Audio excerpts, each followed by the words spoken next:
Hi, today we're gonna see some stuffs in Houdini. Basically, I used to create smoke and fire stuffs in Max, but a couple of months back I tried Houdini and I really liked it. So today I'm gonna show you some introduction stuffs like how to create smoke in Houdini. If I see the response to this video good, then I will release more stuffs and even advanced Houdini stuffs. So let's begin. Well, uh, this is the viewport, and this is the network view, and this is the parameter. You will create anything you want to create over here. You will see nodes like this one. Okay, and to navigate in the viewport, you can press space bar and left mouse click to tumble around, space bar and middle mouse click to pan, and space bar and right click to zoom in and out.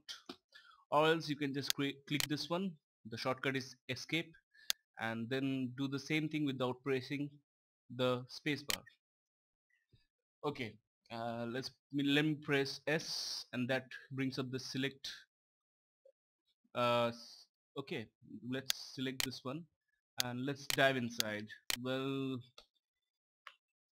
you can create a sphere over here. You just have to type tab and this whole menu will come up with all the nodes that are available inside. Okay, and well, let's create a sphere. I typed in sphere and it's created. Now the sphere doesn't have any polys right now. It's just a primitive, one single primitive. See, so to make it a polygon, we can come up here and click this drop down menu and we'll see polygon. Let's select it. There you go. You will see a geosphere kind of thing which we have seen in maths. Similar. You can increase the divisions over here. Okay, the segments we can increase it over here, and oops, there you go. You can see now the unit for Houdini, the default unit is, I'll show you over here. If you go to preferences and hip file options, you will see it's unit length in meters. That's the unit length is meter, and unit mass is kg, and time is always second. Okay, you can change it over here, anything you want, but I prefer to keep it as meters. Okay, so that means this radius, this is 1 meter, 1 meter in x and y and z. Okay, so I won't go into too much detail today. I'll just show you that how to create a basic smoke.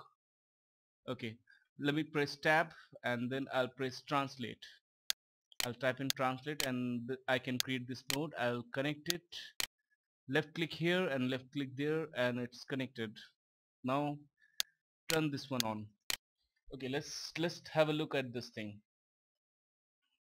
You see all those icons? That's the view. If you want to view anything, if you want to turn it on, you have to click this.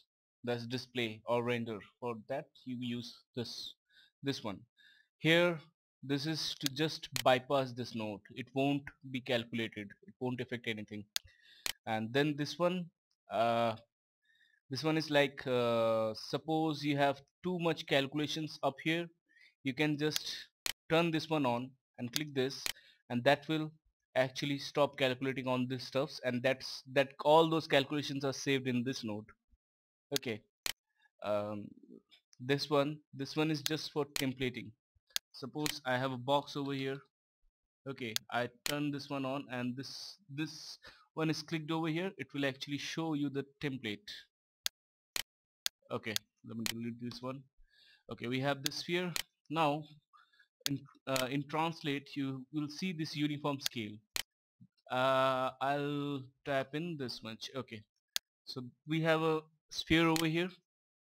Okay, let's go up, and The shortcut is, if you press I, it goes inside, and if you press U, it goes up.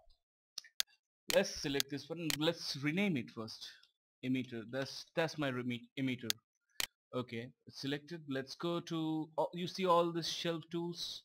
It's almost like those Maya shelf tools. Okay. Um, there's light, particles, rigid body, fluid dynamics. We'll move up to this PyroFX. Pyro means fire, you know that. Okay, let's go to PyroFX and let's click this below smoke. That creates a basic smoke. Now whenever all these things are like presets, we click it and it will create all the necessary nodes that you need to sim or whatever you want to do. Okay, let's go up. If you have too many nodes over here and you want to see them all together and rearrange them, just press L over here. It will show everything. And in Viewport, if you have too many stuffs and you want to see everything, just press spacebar F. It will show everything. And if you press spacebar G, it will just let me show you how you can actually remember all these things. Just press spacebar and right click. You will see all those shortcuts, all of them. That's frame selected. Whatever is selected, it will frame. Shift F or spacebar F, and frame all. Shift A. That frames everything inside. But what is inside the viewport, it will frame everything. Okay. Uh, now, well, we see this emitter. So the emitter is now converted to a volume. Well, why we need a volume? Well, in Houdini, if you want to do a smoke sim, you need to create some volumes. Even in Max, in FumeFX, whenever we supply a geometry to a object source, it actually converts it into a volume while it's simming. We won't see it, but in Houdini you can see it. Okay, let's dive inside. Uh, no, first let me just play this button and see what's happening. Well, we see that something is happening. Some small smoke and all is emitting, but it looks kind of blunt. What we can do is, let's just zoom out and we'll go to this lighting tab, and whenever you want to create a light or anything from this view, you just press Control and let's create this light. Control and click, and it creates the light from that view. See? Okay, now let me just go over here and I'll create another light. Okay, now we can see the definitions. I'll make it a little bit bluish and dial it down. Okay, we see some smoke over here. Okay, you can just click this and you can go here and just select the light. You will see through the light again. And now if you press tab and rotate, it will just get out of that light. So the way you can actually rotate the light again using seeing through it, you just have to go in here, click the light, press this button. This will lock the view to that object through which you are looking, and then press this and tumble around. Or you can just if you don't want to press it, just press tab no just press spacebar and turn around wherever you want. Okay, that's been done. Now we have some smoke over here. Let's see. Okay, I'll give it a little bit of light, not too much. Okay, so we have smoke emitting from here. Okay, very violent, really violent. And you can see the grid extensions are up to this, so it's cutting over here. It's not colliding, it's just passing through and dying. Alright, so that's how you create smoke in Houdini. Now there's the emitter. Okay, what's going on inside this emitter. Okay, all right, if you are inside a node, you have to press let me just click this will just stop showing that bounding box, and I'll click this one so the grid is not visible anymore. Okay, if you go here, this is the menu from which you can click and see things like hide other objects. If you turn this on, you will see whatever is inside this node, whatever is viewable inside this node, not what is outside this node. Okay, now if I play, I won't see the smoke because it's outside this uh, node. Okay, so what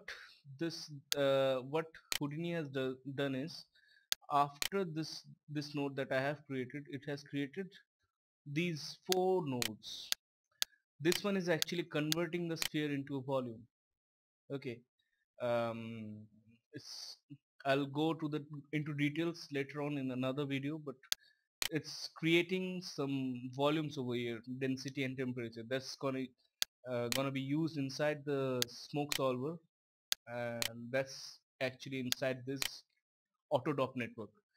What this thing is, if you click it, whenever you click any node, it will show you the real name of that, and this is the name that you have given it. So it's geometry, and this is light, and what kind of light it is, it's shown here.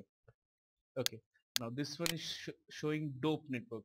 What is dope? Dope is dynamics operator. So whatever dynamic stuff like particles, rigid body, cloth, hair, wire solvers, fluid, all these things are done inside this. Okay, so what we have, see all these nodes, Houdini has created them for you. You can create them manually by just typing in the names. Like this one is actually smoke object, so if you press tab over here and type smoke, you will see smoke object is right over there. Just created is the same thing, see. Okay, so the basic thing is, whenever you are creating a solver, you first have to assign it an empty object. Okay, that's like the initialization stuff. It won't work if you haven't assigned it any initialization. So if you go inside, all these nodes are actually group of nodes which are doing particular function. Okay, so if you go inside, we'll see there is this empty object. For any sim inside dope, you first need an empty object that's actually inside this node. Okay, um, all this group of nodes, they are actually called digital assets. This is actually digital asset.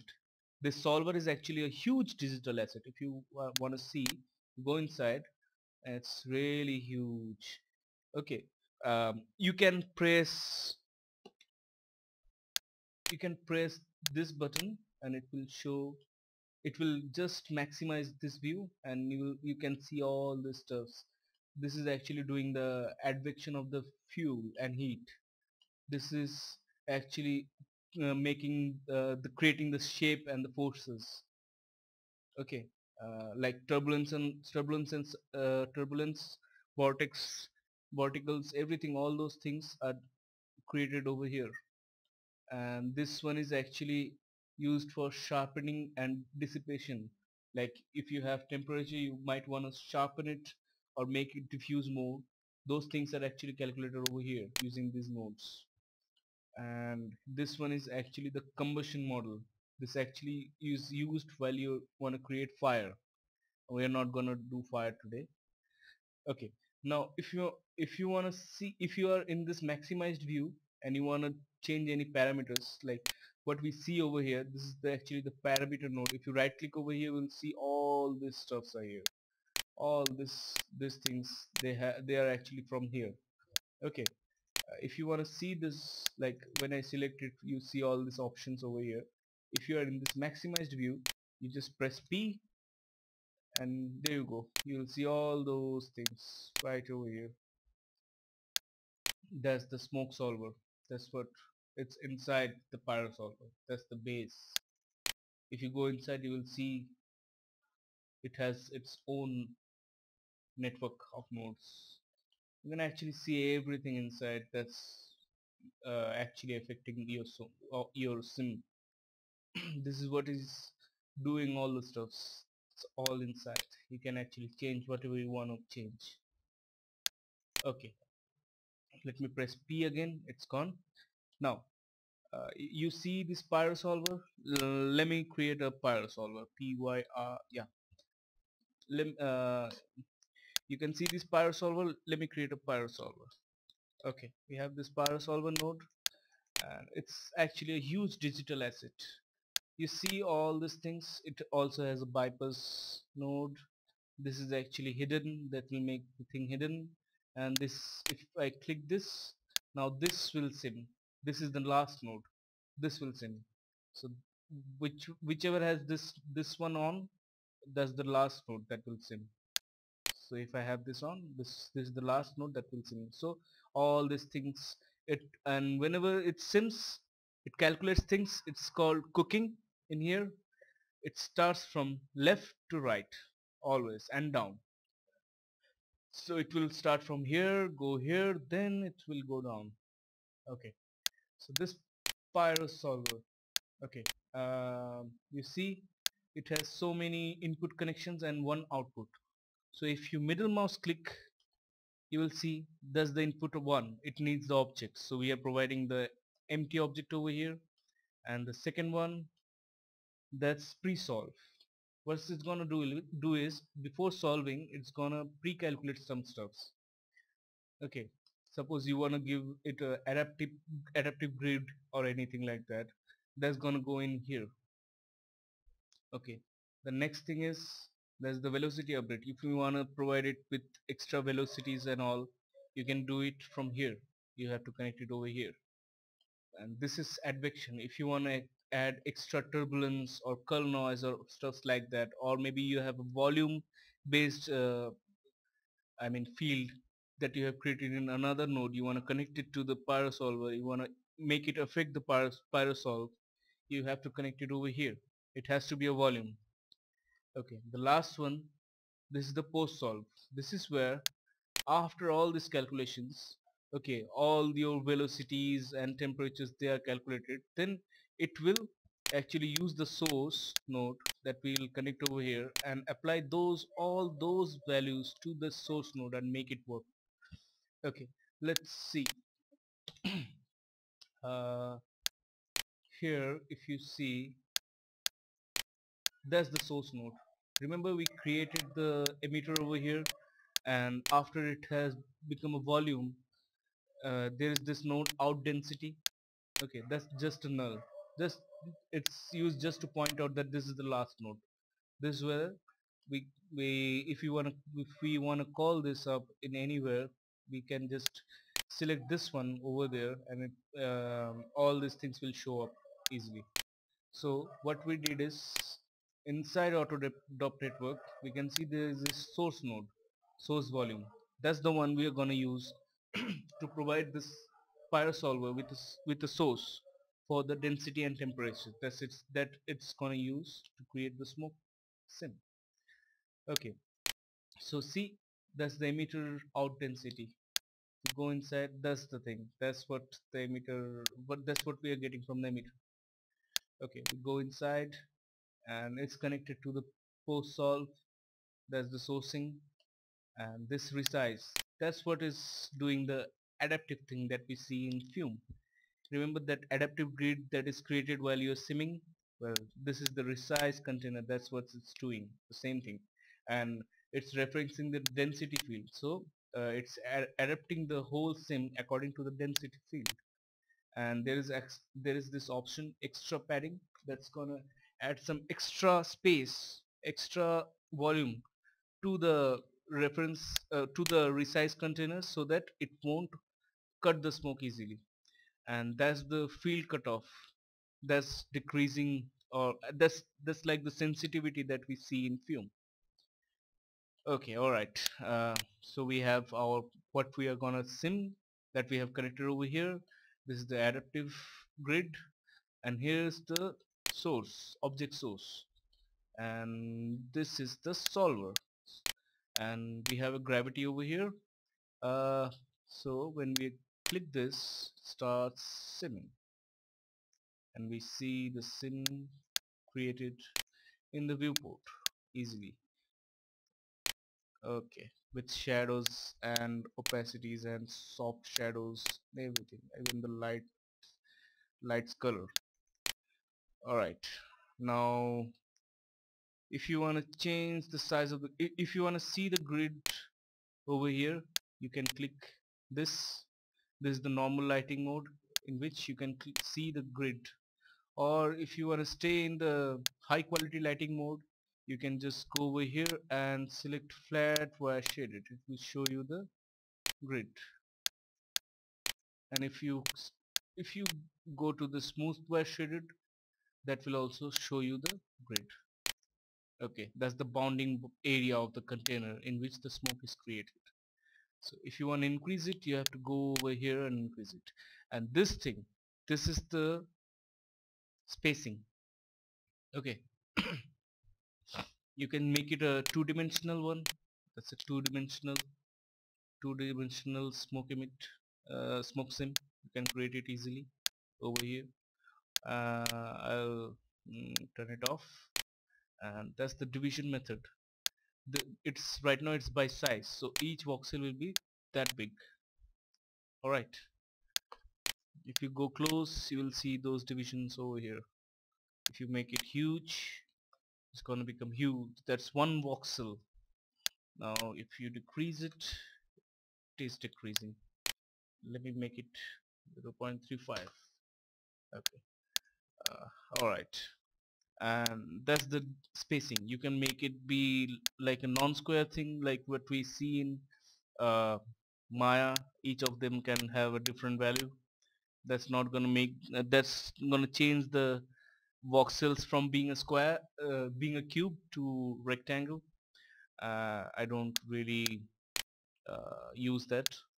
You can also keep it as like maybe in x-axis you set it, and all the other axes will have the same value, like that.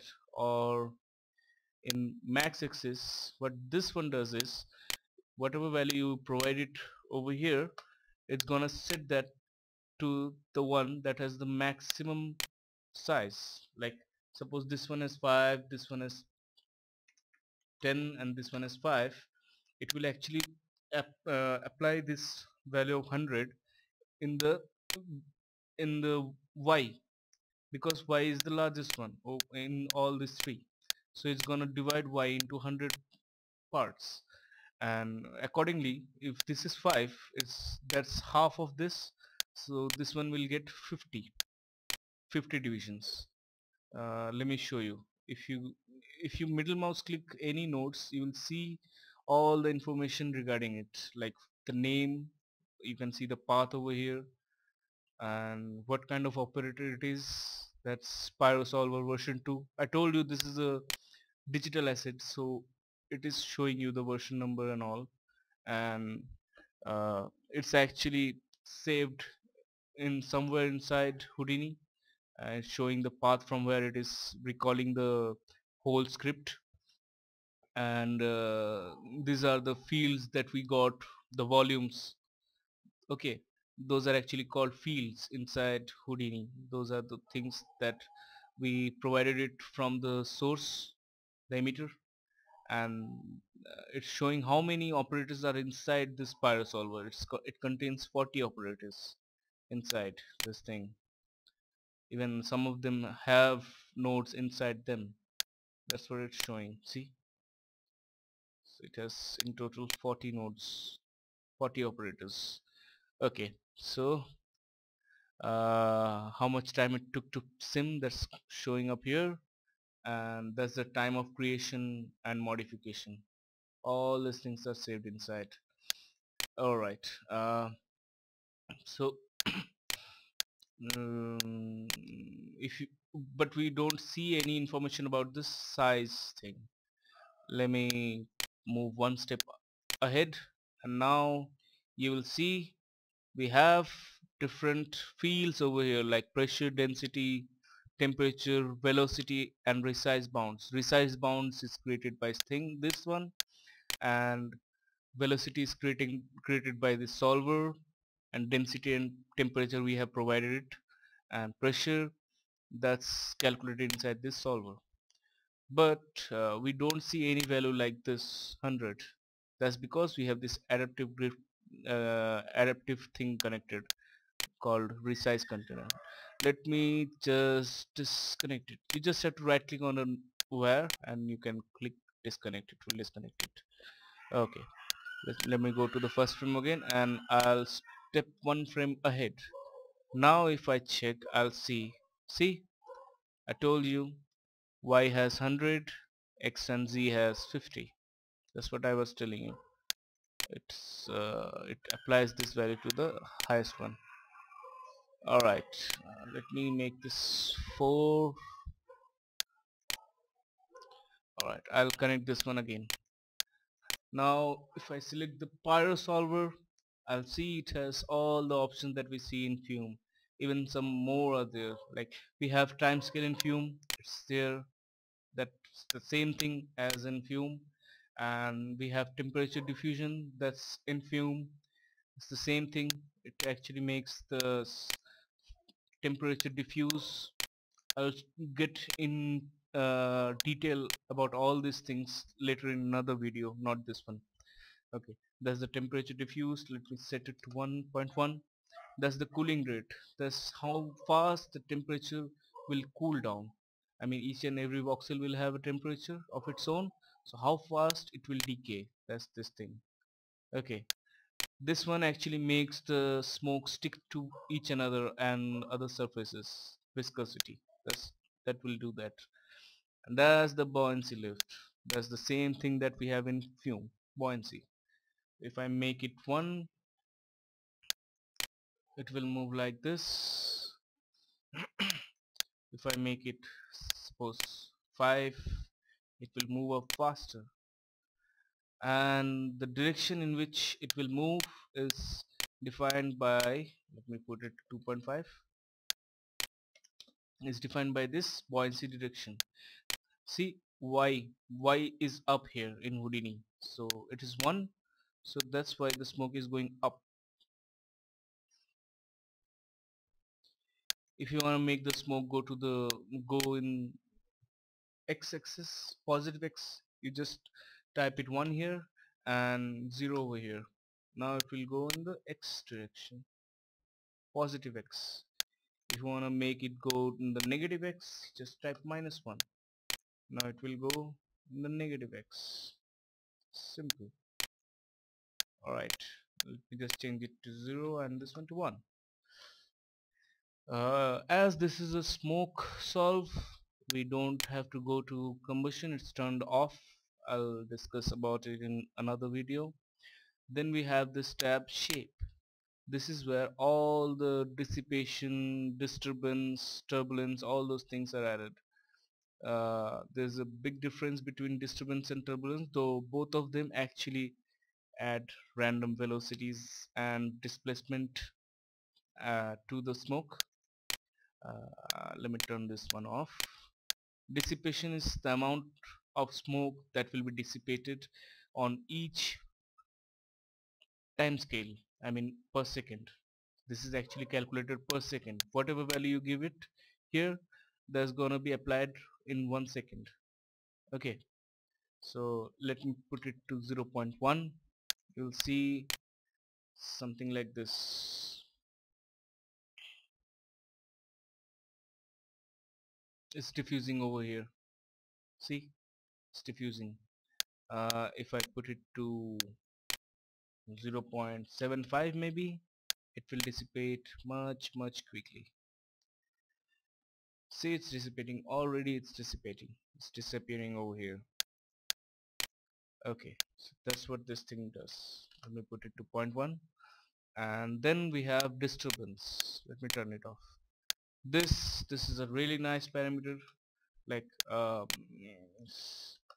we don't have this in max right now, I mean in Fume. This one, what this does is, let me show you. Let me actually increase the resolution, make it, yeah, let's see. Let me press this, going up. Let me make it smooth shader again. I don't want to see the bounding box. Let me press it. Now you see the smoke is so smooth. Okay, let's add how can we add some disturbance in this? Well, we can turn on the turbulence, and that's gonna apply disturbance to it.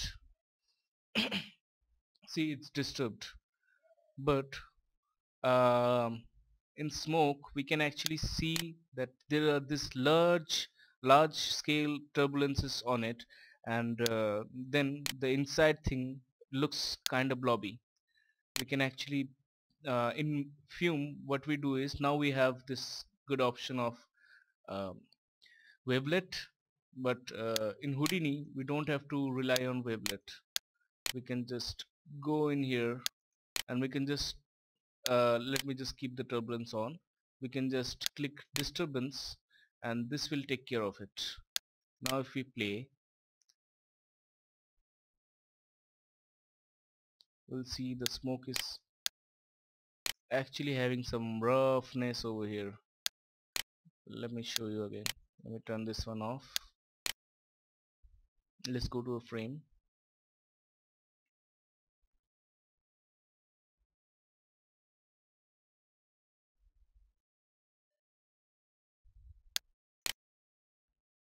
Frame 50. Alright, that's frame 50. Okay. Let me just open up snipping tool, and I'll grab a screenshot of this.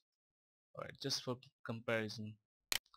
Okay, let's now turn disturbance on and make it maybe 0.5, little bit strong.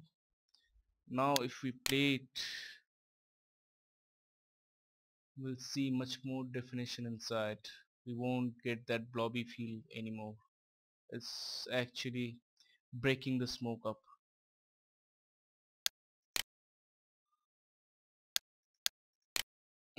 Okay, let me open it up again. Now you can see this thing's had so much smoothness in it.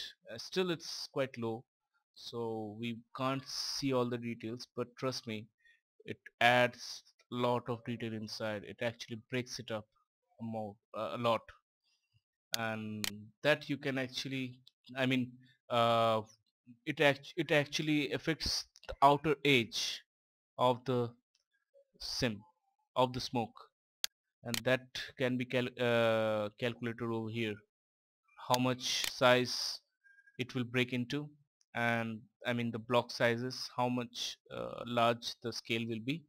That's this, and that's the multiplier, how much it will break it, and it's actually disturbing the velocity field to create those small curls and all inside. And it's based on temperatures, so the outer edge will have less temperature, so that's where it is actually doing its stuff and disturbing the field. That's what it's doing, it's disturbing the velocity field. If it changes to temperature, the output will be quite different.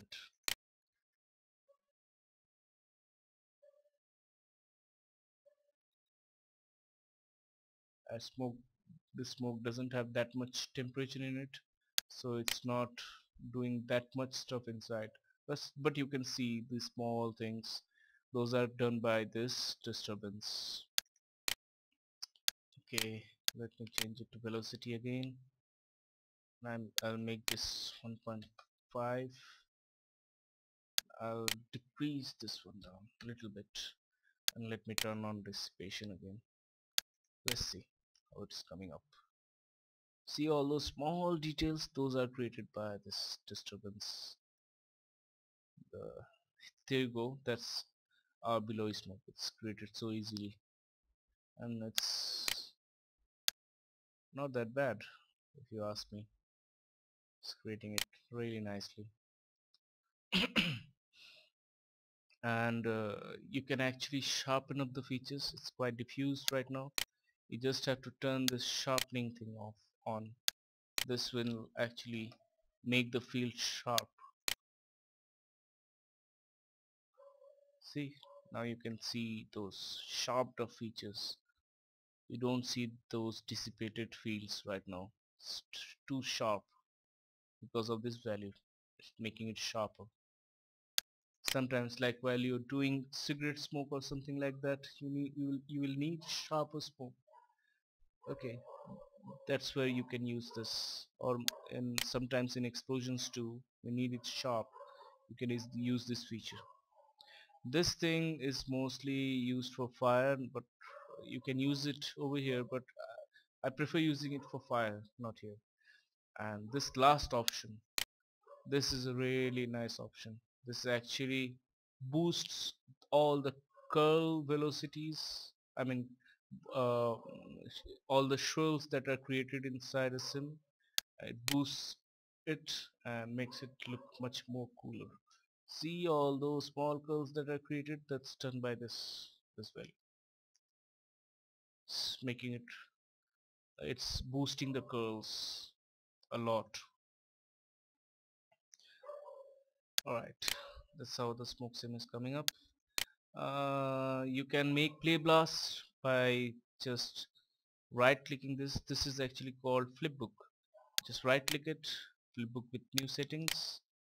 Okay, that's the start frame, that's the expression to define that it's going to use the start frame, and that's the last frame. uh, if you want to set the timeline, you just click this button. Okay, that's the global animation options. You just open it up and let me make it 100. We'll see 100 frames. We'll make a play blast of 100 frames, preview of 100 frames. Okay, and let's click accept, and it will start creating the smoke. It will make preview of it. See, already we can see the features in the viewport. Already we can see all those details, small details and all. It's really easy to play around with, and you can get really good results using Houdini smoke solvers. Almost done.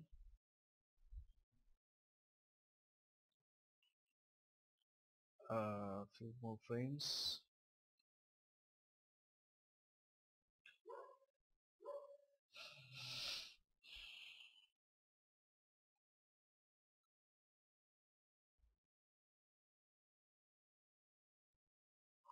Yeah, done. Let's play it, and you can see this right now is displaying with gamma 2.2. Houdini viewport is by default having a gamma 2.2. You can just make it 1 if you want. I keep it as 2.2 all the time. Yeah. That's actually what my workflow is. I use gamma 2.2. Okay, that's the smoke sim. Not that bad, right? And that too easily done. I didn't do too much work on it. It's already looking like this. We'll go to in advanced stuffs later on, but for now that's enough. Okay, by the way, I think you have heard about GPU based simming. Yeah, we have that feature in Houdini. You just have to go to advanced tab, and there you can see OpenGL. Houdini uses OpenGL, not DirectX, so it's totally uh, I mean free kind of thing. All the graphics cards in the world support OpenGL right now. The latest ones really do. I'm using a I'm actually using a AMD graphics card right now. So, I would like you to check it out. It's really good.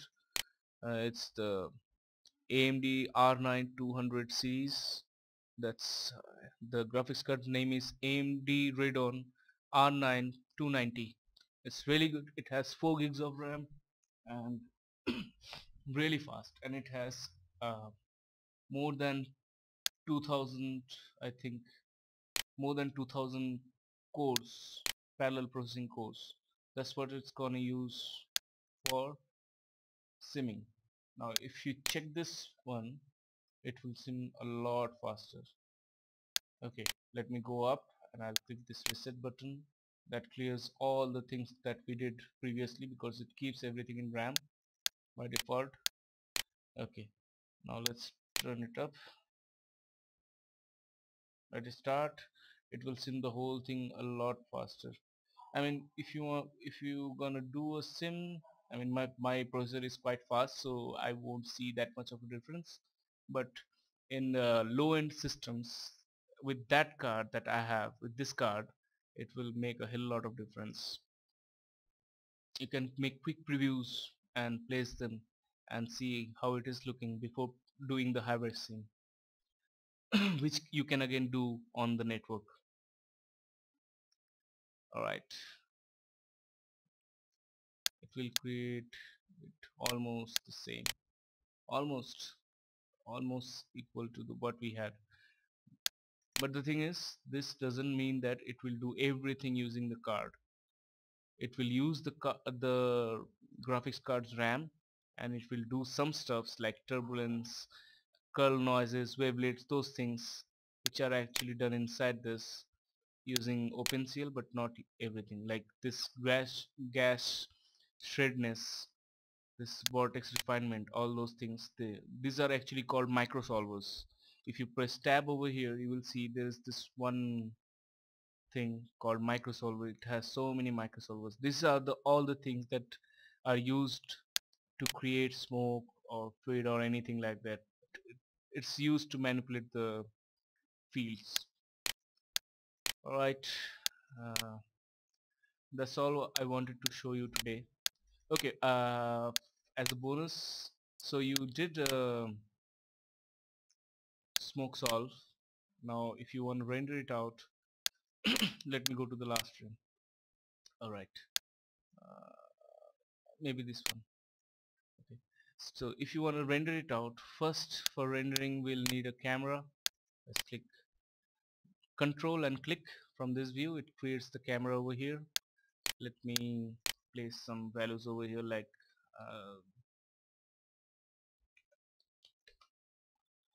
I just placed some random values, and that's the clipping planes. We don't have a background right now, doesn't need that. And let me make it, give it a resolution. Okay, let me click this one, and if you are in this view and you want to move the camera, if you want to stay in the camera and move it, you just click this and move, and the camera will change. Okay, you can adjust the camera according to whatever you want. Alright, camera is set. Now you see all these tabs over here. This is for the scene view, this is channel editor. Again, if you right click on this, you will see all the same things that you saw over here. Okay, you can just change it to anything you want. It's quite easy. Okay, we'll go to the render view. We have the camera over here. Okay, that's the render button, but we don't have a renderer right now. Alright, let's create a renderer.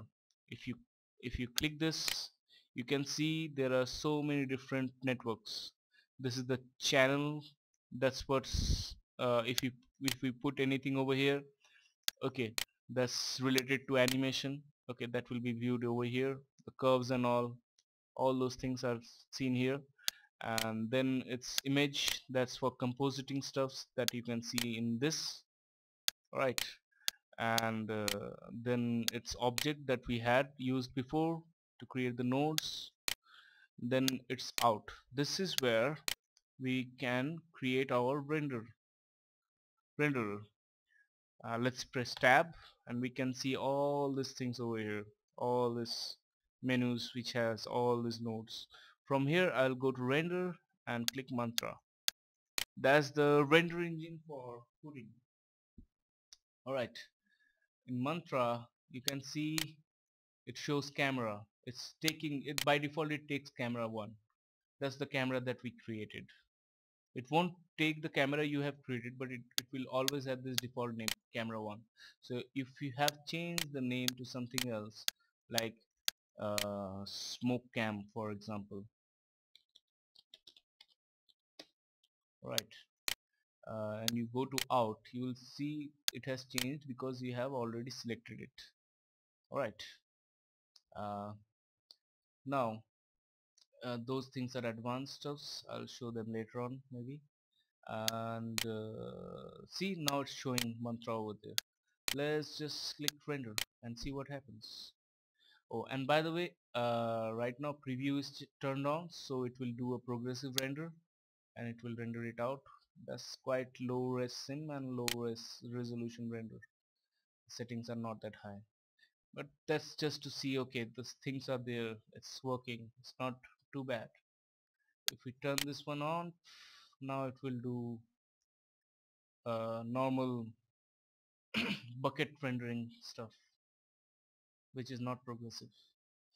Now if you want to see the smoke quality go up, just go to sampling and crank this thing up, maybe somewhere around 6.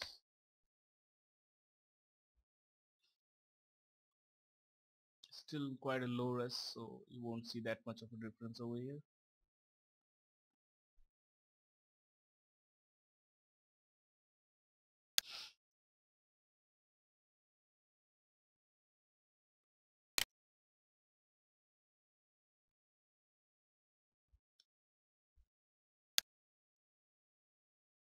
But it smooths out a lot things. It's gonna take some time to render it out. It's done. You can click this will add the image to histories for comparison, like right, like uh, let me just press this will stop the render, or else it will automatically start rendering. So let me put it back to what it was before and press the render. This is gonna render it out quite fast because it's low res, samples are less right now. Now if you want to see all those noises are there, that's with 6, this is with 3. See the difference? It actually smoothed it out a lot. But for high res you have to make it high res a bit more. There are different ways to make the low res sim look like a high res sim, but that's advanced stuff. Alright, I hope to see you again soon and show you more stuff that I found out with Houdini. I'm still learning, but I'm already liking it a lot. You can say I mostly use Houdini nowadays more than Max. Okay, cheers, see you next time. Okay.